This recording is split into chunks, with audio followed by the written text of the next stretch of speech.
All right, what's going on, YouTube? Back at you with another video. So you already know what it is. You guys stay consistent. Make sure you guys have something to listen to. So I wanted to discuss today patience, delayed gratification. It teaches you patience in ways that until you do it, you're just not gonna understand. Because for me, the anxiety, the fear, all that slowly starts to disappear when you recognize, yeah, it's gonna take longer than you think. But then it's funny when you do that and you detach from that outcome, it's probably going to come faster. This is how it works in the whole law of detachment. But I'll say we are, I believe, 40 something days, 7 weeks into my cut. And it's made me so patient. I'll give you guys a little story. So today I do my measurements in the morning and I'm like, oh, the scale is the same. It's been like 2 weeks. I've been at this weight for 2 weeks. But then I do my measurements.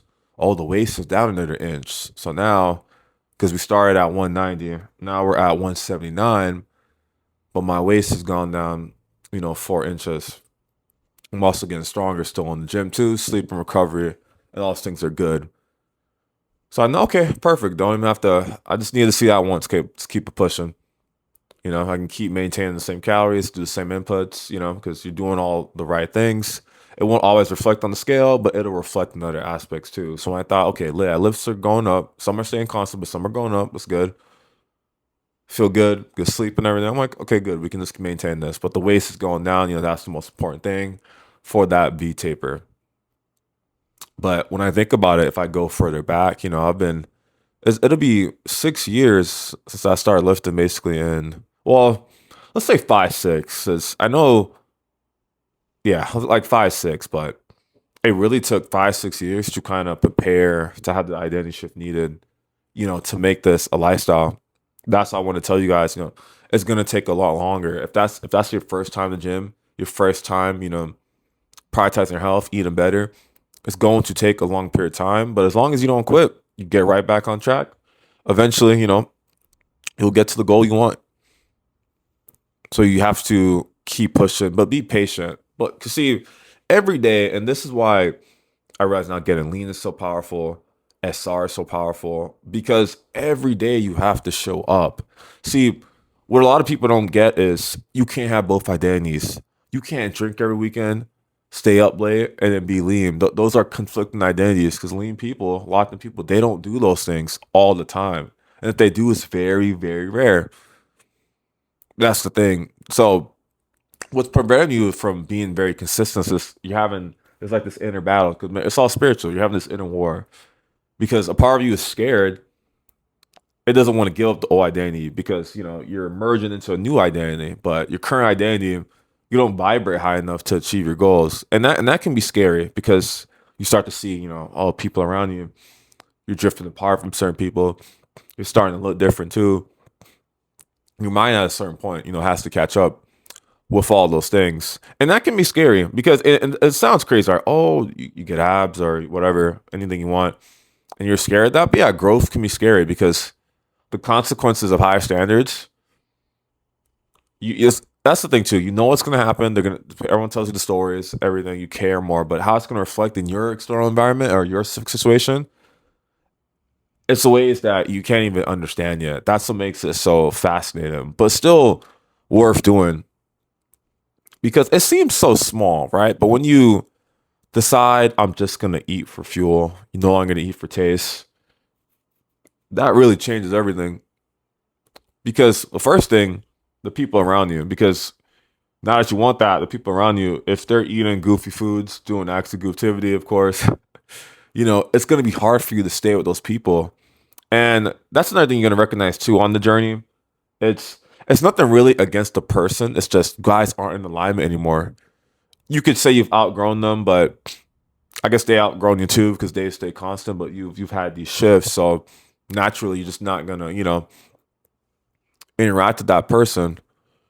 But there's a piece that comes with because ultimately your inputs are the same. So regardless of what happens in the external, okay, I'm doing the same inputs because that's what delayed gratification is ultimately.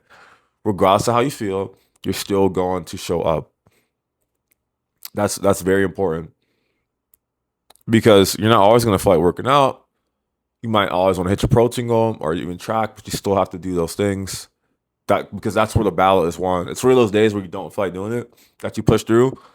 That basically they feel like a game, right? Every time you work out, you get a point.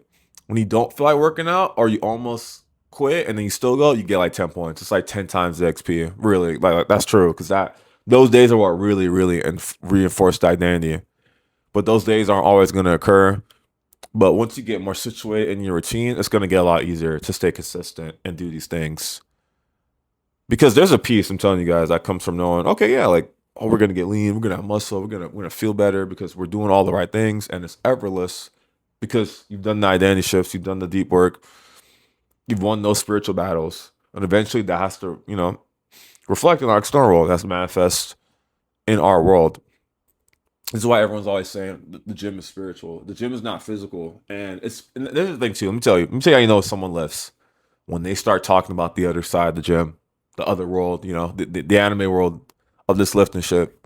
Because I'm telling you, it finally started to click. This is why a lot of weebs, anime gamers, they work out because that anime shit's spiritual too. They're going through a lot of changes. Naruto's basically having to deal with his inner demons, literally, the loneliness, all that shit. And those are things people also go through. That's why people can resonate with it. That's why there's so much jacked weebs and gamers and all that stuff, which is awesome. But when they start talking about that other side of the gym stuff, spiritual changes, how fat loss is spiritual too, especially. That's how you know that person. They're dedicated and they're really about it. Because see, the people that are like, oh, the gym is just about muscle, moving a 315 bench isn't impressive. It has nothing to do with moving the weight. It's just that person's gone from the bar to 315, but from 45 pounds to 315, they've gone through so much mental changes. They've battled and defeated so many demons. And people that haven't done that, they can't understand it. They can't relate to it. So it's easy to downplay, like, oh, that's not impressive. But when you become more aware, you start to think, yeah, no one works out, right? So, because everyone's diabetic, everyone's got this resistance, everyone has all these medical problems because people don't work out. So if you have someone that works out, and then what's even rare, someone that works out and they take nutrition seriously, you are very rare. You are very coveted. And I'm gonna keep telling you guys this because I know some of you watching are probably so locked in, but you don't think you're locked in because you have Instagram and IG, and it's only going to show you the things that you swipe on or whatever. It's only going to show you locked in shredded people. But you can just go to Walmart one day, go wherever, go to the supermarket, just look around. But I want you to really look around, like really pay attention to their stomach, their waist, and their height. Like use your height for example, right? So, no, I'm 6'2", right? So okay, I'm 6'2". So if I go to Walmart and I see someone, she's a woman, right? Okay, she looks like she's 5. I'm almost a foot taller than her, so she might be like 5'2", 5'3". But then I see, she looks like, Gear 4 Floofy, Tank Man. Not Gear 4 of Tank Man, by the way, but she looks like that. And I'm a foot taller than her. She's probably 200 plus pounds. Now, some of you guys know what I'm talking about. You're going to think, she's thick. Oh, I like that. Whether you like it or not, she's objectively overweight and quietly at a very high risk of type 2 diabetes. Someone has to be the bad guys, not even the bad guys. Someone has to say that because that stuff's true. But when you become more aware, and this is why you're going to become aware when you start tracking, because when you track, now you understand, wow, for her to maintain that weight, she's got to eat like 3,500 calories. I'm only eating 2,400. And that's a good amount of food. I'm eating like a pound of beef, 10 eggs. People think I eat a lot, and I'm well, it's because I'm cutting, but so I guess when I maintain again, that might be a lot of food then, but regardless, like they're probably eating double your calories, but they don't work out. See, that's the scary part. And that's another thing, man. If you have like 2 crumble cookies, I think you're already at 2,000 calories, you know, but that's just fat and carbs, no protein.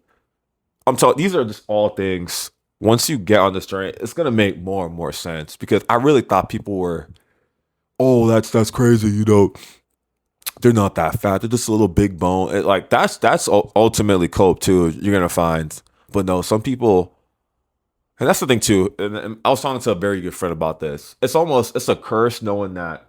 You see, a lot of people drink, right? But you see, I understand some basic biochemistry, so I actually know why alcohol is cooked for so much people that shit, it fucks up. So the science behind alcohol, I'm telling you, that shit destroys people. But see, I know that. So for me, it's like, I'm like, that's a little poison. I don't ingest poison.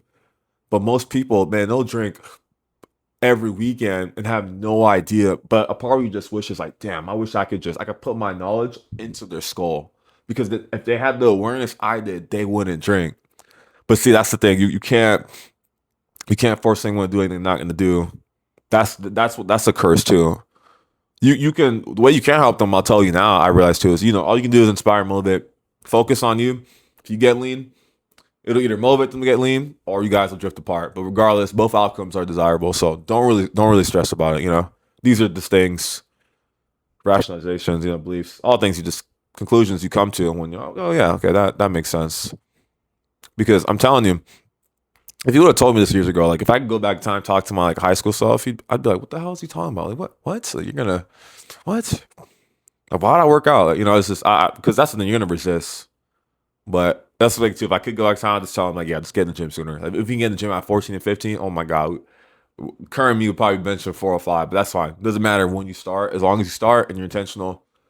Not that you're competing with anyone else, but you'll catch up. You'll do crazy lifts too. Because I'll take me an example. Today I'm at the gym and I'm doing because that's the thing too. This is why you just need proof sometimes. Like have someone record you, track your lifts. But I have my friend record me and I'm doing 50 pounds on lateral raises. With good form. And I know that might be crazy to some people, but it's still crazy to me because for the longest I was stuck at 20, 25 pounds. But see, when your standards get higher, as a consequence, you're just gonna start moving more weight. Whether you want to or not, you're going to start moving more weight because you're gonna start doing things now that people that move a lot of weight are gonna do. So now for me, a big goal of mine is 100 pounds dumbbell shoulder press. I'm on 75. I could probably do 80s for like 2 or 3, but my goal is 100 now. 100 on shoulder press and then 120 on incline dumbbell chest press. And then for chin ups, I'm at 60 pounds right now. I want to get to 90. But these are things like, okay, I know I can actually do it now. Like it's not crazy. Because 2 years ago, I'm like, that's not possible. But now I'm like, okay, we're doing all the right things.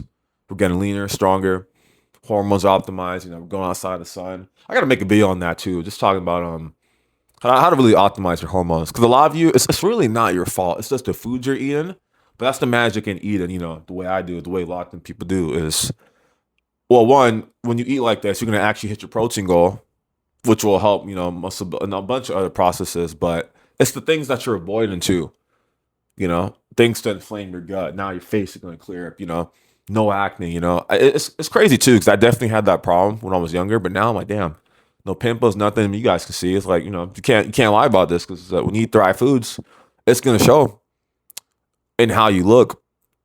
And that's one of the biggest things. Well, people do LARP, the gym and that stuff, but it's easy to tell if they're LARPing or if they're really about it. Because you'll know they're really about it, And that's why I'm so grateful for my community.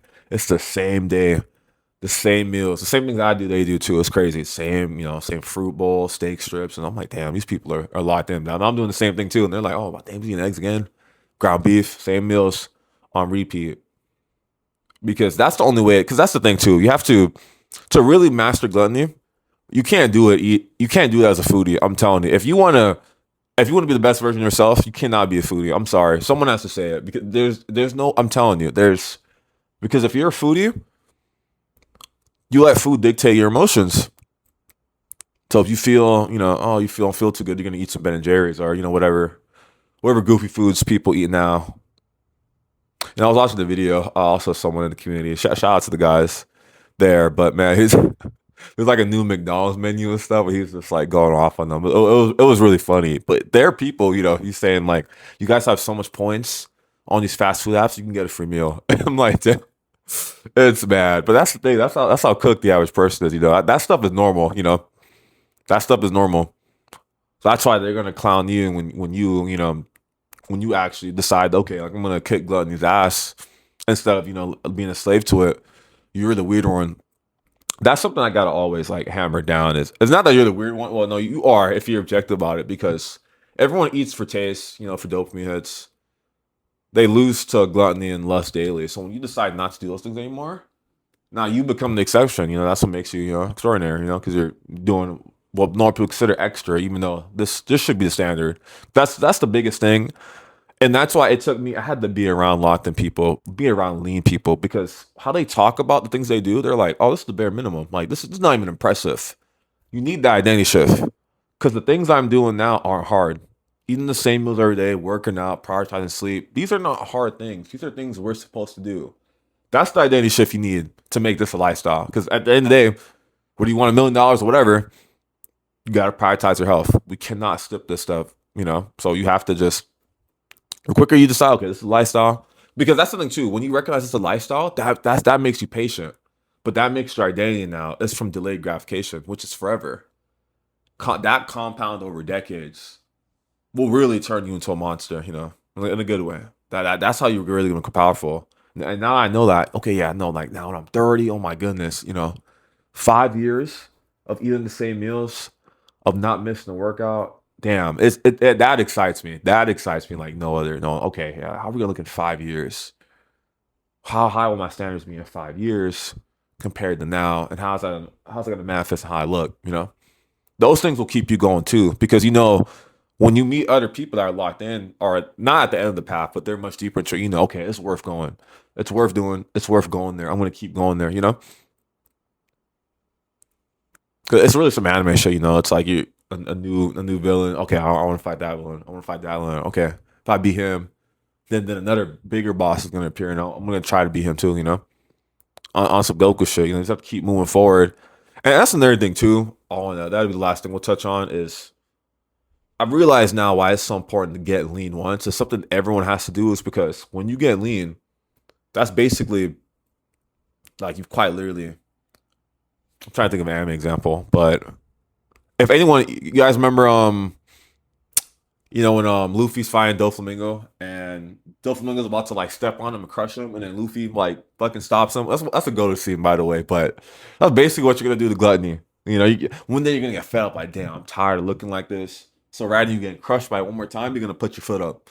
Then once you put your foot up, after you get lean, then you really defeat it, and you either shoot it, punch it, whatever you do. But it'll just. Or I know I got you guys. You know DBZ, you know the Gogeta movie where he fights Janemba. You know when he does the Soul Punisher and Janemba just disappears. That's basically what you're gonna do to Gluttony.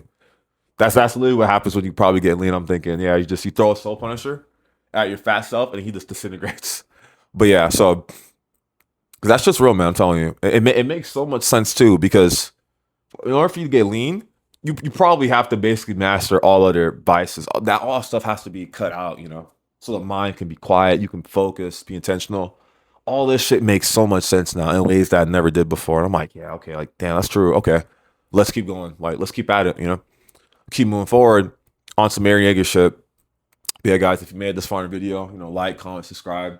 I'm gonna answer you guys' comments definitely. But yeah, if you made it this far, this comment. Let's see. What's the question of the day is, what is your favorite movement to do in the gym?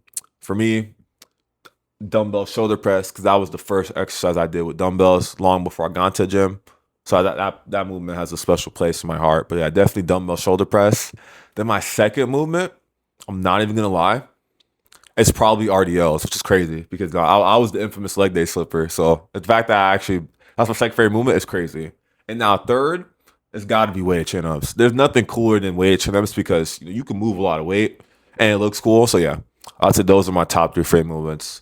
But yeah, guys, another video for you guys. Hopefully it doesn't take too long to upload. Don't know how long it's gonna be for, but yeah, stay locked in, stay blessed. Till the next one, stay locked.